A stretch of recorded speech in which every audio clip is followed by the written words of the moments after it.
Welcome back to the Life Cycle Nutrition Show, where we have the answers to living a physically and mentally healthy life. Today, our topic of conversation is one that many people in the world struggle with, and we will have one of those brave people join us today.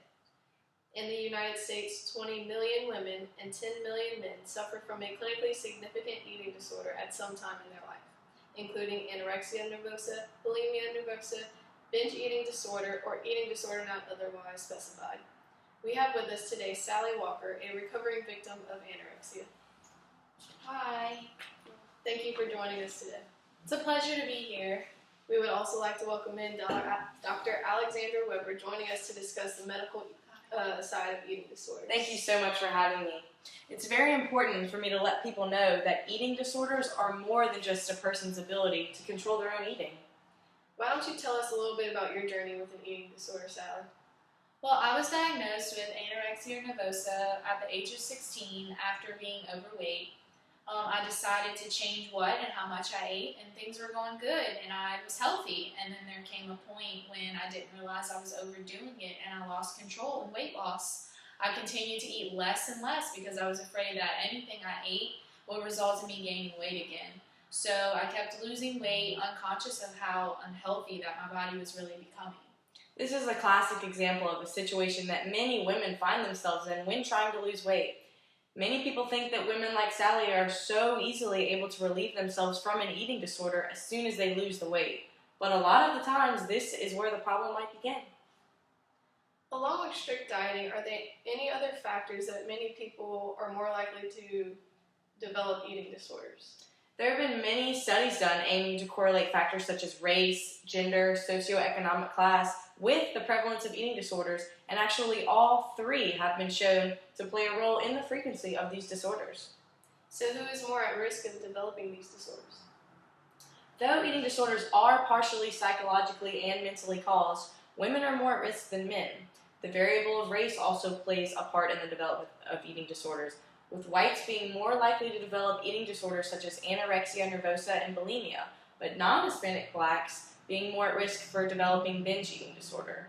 It's also become evident that people in higher socioeconomic classes are more likely to develop anorexia and bulimia, with binge eating disorder being more common in people of lower classes. As a young white woman, I never realized how at risk I was for developing an eating disorder.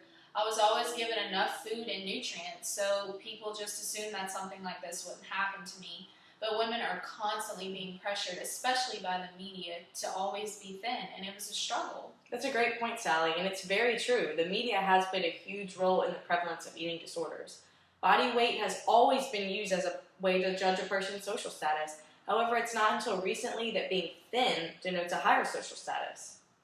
Aside from these inorganic factors, are there any other organic factors that people have no control over that can lead to an eating disorder? That's a great question, and absolutely. Genetics play a huge role in the incidence of eating disorder. Genetics are actually part of the reason why women are more at risk than men. Men, due to increases or irregularities in circulating sex hormones, especially estrogen. Early puberty can cause or increase these hormones to become irregular, making these that go through early puberty more likely to develop an eating disorder. Though I was dealing with internal struggles at the time of my disorder, I was also very active. Could there have been any relationship between the development of my eating disorder and me being an athlete?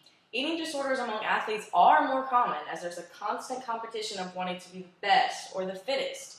Many women think that they will reach their physical peak when they are lean and might develop an eating disorder. Adolescents may also be faced with aspects of peer pressure that could lead to an eating disorder in an effort to conform to the cultural idea that being thin is important. What can we do to make sure that more women are not affected by these disorders? And what can women who are already struggling with them do to get through it? Well, there's an eating disorder hotline that anyone can call to talk to someone about possibly having an eating disorder. Maybe you know someone who has an eating disorder, or maybe you're just wondering about treatment. It's important to let people know if you think you might have an eating disorder. If you believe that you need to lose weight, see a registered dietitian who can lead you in the right direction. Through personal experience, going to a registered dietitian really helped me get through my eating disorder. while also making sure that I was putting healthy food in my body. So, to all women out there who are overweight and they want to live a healthy lifestyle, I highly recommend seeing a registered dietitian for help in advance. A dietitian is definitely one of the best options in trying to get through an eating disorder. There are also options such as therapy and interventions. However, these types do not address the food and nutrients that your body is receiving.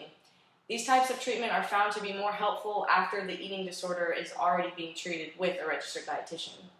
For any viewers or listeners who are interested in help with a possible eating disorder, can you explain to them what those therapy sessions may involve? Absolutely. There are multiple options for therapy such as individual, group, or even family psychotherapy. These may help individuals who are recovering from an eating disorder or think that they may be at risk for developing one.